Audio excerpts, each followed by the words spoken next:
Lebih dari 100 tahun yang lalu, penemuan pantograf bisa dianggap sebuah prestasi. Dari prototipe sampai mencapai kesempurnaan, bisa dibilang penuh liku-liku. Sangat tidak mudah. Seandainya tanpa itu, meskipun dalam jaringan jalur transportasi yang besar, diperkirakan juga akan pudar. Hari ini petani buah akan menunjukkan kepada kita, apa yang ada di balik penuh liku-liku tersebut. Prinsip desain yang kuat. Ini adalah prototipe pantograf. Perangkat ini terdiri dari kerucut tembaga dan cincin besi yang melilit. Ditempatkan di atas kereta, menghubungkan dengan kabel di atas untuk mentransmisikan listrik. Namun ketika kereta mulai bergerak, pantograf ini menghadapi beban berat yang semakin besar selama perjalanan. Akhirnya tidak bisa bertahan dan jatuh.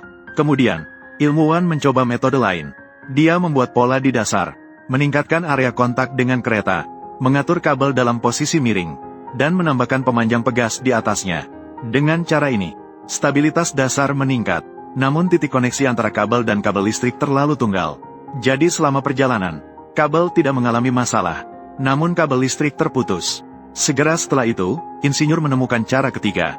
Dia menambahkan titik pengikat kabel di sisi lain kereta, membuat keseimbangan kabel penghubung menjadi jauh lebih baik. Pada saat yang sama, kabel di udara menjadi jauh lebih stabil.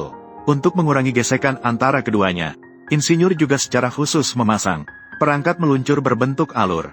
Namun, perlu dikatakan bahwa perangkat meluncur ini, selama kereta bergerak, dalam waktu singkat, tidak ada masalah. Namun, seiring waktu, alur gesekan ini akan mengalami kerusakan. Jadi setelah beberapa waktu, harus sering mengganti alur. Selanjutnya, untuk menghemat biaya dan waktu, ilmuwan mulai merancang solusi keempat.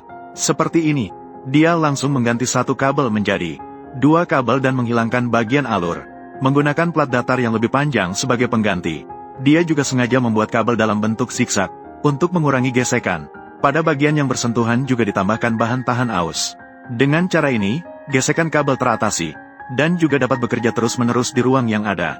Awalnya mengira bahwa ini sudah cukup, namun kemudian ditemukan saat perjalanan. Di tempat kontak kabel, akan muncul fenomena arus listrik, dan memberikan tekanan ke bawah, sehingga menyebabkan kereta bergetar. Bahkan ada risiko tergelincir. Jadi solusi kelima pun lahir. Bentuk solusi ini terlihat sangat desain, terdiri dari dua lengan tunggal.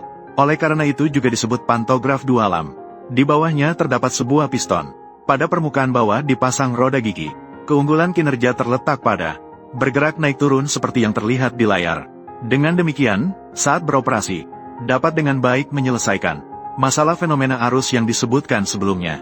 Dapat dikatakan bahwa desain seperti ini, pada saat itu sudah dianggap sebagai puncak. Namun, struktur keseluruhannya terlalu besar, terlihat masih kurang halus. Seiring dengan perkembangan teknologi yang terus berlanjut, pada pertengahan abad ke-20, penemuan baru muncul. Teknologi seperti ini masih digunakan hingga saat ini. Inilah yang sederhana ini, pantograf satu lengan. Kita dapat melihat melalui gambar. Ini adalah perbaikan dari pantograf dua lengan. Sekarang mari kita lihat bagian detailnya. Ini terdiri dari dua bagian yaitu lengan atas dan lengan bawah. Insinyur dengan cerdik memanfaatkan pada satu lengan mekanisme 4 batang penghubung. Dengan cara ini, ia dapat dengan mudah mengatur sudut.